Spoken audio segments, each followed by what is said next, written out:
గురువు శిష్యుల బంధం విడదీయలేనిది. ఓ గురువు శిష్యుణ్ణి ఏ విధంగా తయారు చేస్తాడో మనందరికీ తెలుసు.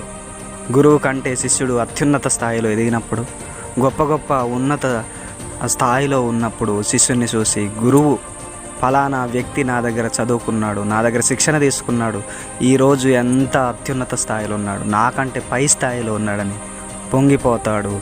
ఇదిగో గర్వంగా ఆ శిష్యుని గురించి చెప్పుకుంటాడు.